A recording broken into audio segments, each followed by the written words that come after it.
Toxic relationship adalah hubungan yang tidak baik, yang dapat merusak kesehatan fisik dan mental seseorang. Dan akhir-akhir ini, istilah ini sering dikaitkan dengan hubungan percintaan. Dalam sebuah toxic relationship, seringkali terjadi pola perilaku yang merugikan salah satu atau kedua belah pihak. Misalnya, ada manipulasi, kurangnya penghargaan, atau bahkan kekerasan fisik dan emosional. Hubungan semacam ini dapat membuat seseorang merasa tidak berharga, cemas atau tertekan secara terus-menerus. Meskipun istilah ini paling sering digunakan dalam konteks hubungan romantis, toxic relationship juga bisa terjadi dalam hubungan pertemanan, keluarga, atau bahkan lingkungan kerja. Pada video kali ini saya akan membahas beberapa ciri jika hubunganmu sudah dalam tahap toxic relationship. Tonton video ini hingga akhir agar kamu tidak gagal paham. Selamat datang di Psikopedia, di mana kita bisa saling berbagi pengalaman hidup agar hidup kita bisa lebih bahagia dari hari ini. Sebelum kita lanjut ke dalam materinya, mari kita seruput kopi terlebih dahulu. Oke, let's go.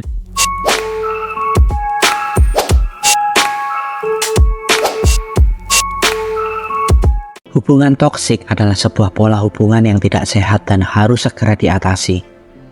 Namun, sayangnya banyak orang yang terjebak dalam hubungan semacam ini tanpa menyadari bahwa mereka sedang berada dalam situasi yang berbahaya. Setiap orang tentu menginginkan hubungan yang sehat, baik itu dalam konteks pertemanan, percintaan maupun keluarga. Namun dalam kenyataannya, tidak semua orang bisa melihat tanda-tanda bahwa mereka berada dalam hubungan yang tidak sehat. Kadang-kadang mereka terbiasa dengan perilaku atau pola komunikasi yang buruk, sehingga menganggapnya sebagai sesuatu yang normal. Akibatnya, mereka terus terjebak dalam lingkaran negatif ini tanpa berusaha untuk keluar atau mencari bantuan. Hubungan yang sehat seharusnya memberikan rasa aman, saling menghormati dan memberi dukungan. Berikut ini beberapa ciri yang bisa kamu pelajari agar kamu cepat sadar bahwa hubunganmu tidak dalam hubungan yang baik-baik saja. Pertama, ketika menjalin hubungan, kamu tidak bisa menjadi dirimu sendiri. Salah satu ciri dari hubungan toksik adalah sulitnya seseorang untuk menjadi dirinya sendiri karena adanya pengaruh atau kontrol dari pihak lain. Dalam situasi ini, individu tersebut seringkali harus bertindak atau bersikap berbeda dari kepribadian aslinya, hanya untuk memenuhi ekspektasi atau keinginan orang lain. Akibatnya, orang tersebut merasa tertekan atau tidak nyaman, karena harus menyesuaikan diri dengan standar yang ditetapkan oleh pasangannya atau orang lain dalam hubungan tersebut. Ketidakmampuan untuk menjadi diri sendiri ini bisa menimbulkan stres dan menurunkan rasa percaya diri, karena individu tersebut merasa kehilangan jati dirinya. Dalam jangka panjang, kondisi ini bisa sangat merugikan, karena seseorang terus-menerus memadamkan perasaan dan menekan kebutuhan pribadinya demi menjaga keharmonisan hubungan yang sebenarnya sudah tidak sehat. Seiring berjalannya waktu, tekanan ini bisa mengikis kebahagiaan dan kesejahteraan mental seseorang.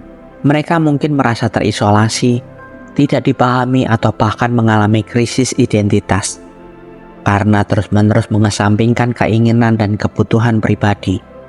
Kedua, kamu selalu dalam kontrol dia. Dalam hubungan yang toksik, biasanya ada salah satu pihak yang cenderung mendominasi dan berusaha untuk selalu mengendalikan segalanya. Misalnya, pasangan yang secara terus-menerus mencoba mengatur hidup sesuai dengan kehendaknya, meskipun hal tersebut bertentangan dengan keinginan atau pandangan pasangannya. Dalam keadaan seperti ini, pihak yang dominan seringkali menggunakan kata-kata manipulatif atau melakukan tindakan tertentu yang membuat korban merasa terpaksa mengikuti keinginannya, meskipun sebenarnya tidak ingin. Hal ini menyebabkan pihak yang dikendalikan merasa terjebak dan kehilangan otonomi dalam hubungan tersebut. Mereka mungkin merasa bersalah atau takut untuk menolak, karena si pelaku manipulasi seringkali menggunakan taktik emosional untuk menekan pasangannya agar tunduk. Misalnya, mereka bisa membuat korban merasa seolah-olah keputusan yang diambil adalah demi kebaikan bersama. Padahal sebenarnya hanya untuk memenuhi keinginan pribadi si pelaku. Dalam jangka panjang, situasi ini dapat merusak keseimbangan dalam hubungan dan menimbulkan ketidakpuasan serta penderitaan bagi pihak yang selalu dikendalikan. Ini juga bisa mengikis rasa percaya diri dan menimbulkan perasaan terasing, karena korban merasa seolah-olah tidak memiliki suara atau kendali atas kehidupannya sendiri. Penting untuk menyadari bahwa hubungan yang sehat seharusnya didasarkan pada rasa saling menghargai dan menghormati, bukan pada dominasi atau kontrol sepihak. Ketiga, kamu terlalu sering dibohongi. Salah satu unsur penting dalam hubungan yang sehat adalah kejujuran. Jika salah satu pasangan sering berbohong atau mencoba menutupi banyak hal, ini bisa menjadi indikasi bahwa hubungan tersebut tidak sehat atau bahkan toksik. Kejujuran membangun dasar kepercayaan dan transparansi dalam hubungan, dan ketidakjujuran seringkali merusak keduanya dan menciptakan ketegangan dan konflik yang bisa merusak hubungan secara keseluruhan.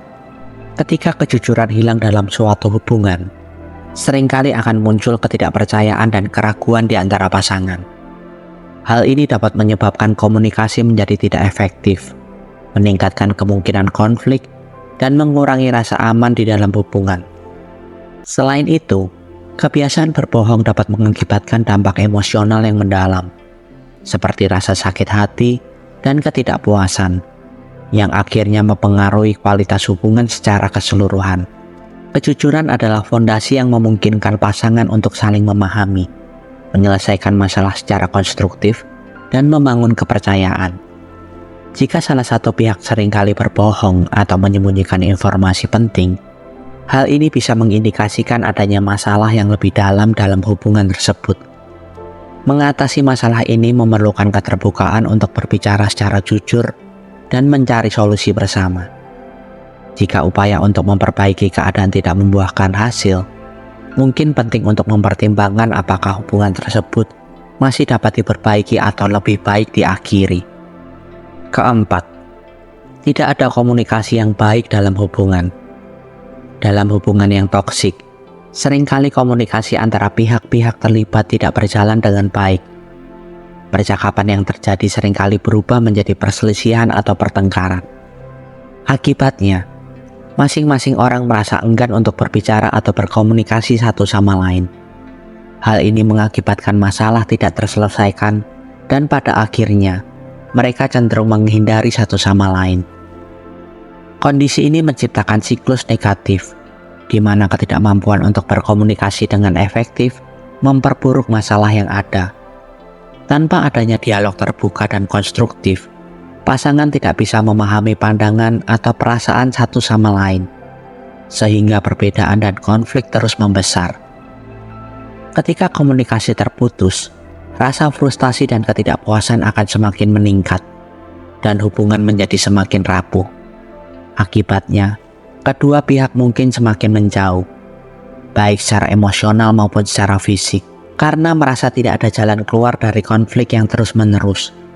Untuk memperbaiki hubungan yang seperti ini, diperlukan usaha dari kedua belah pihak untuk membangun kembali kepercayaan, berlatih komunikasi yang sehat, dan mencari bantuan profesional jika diperlukan.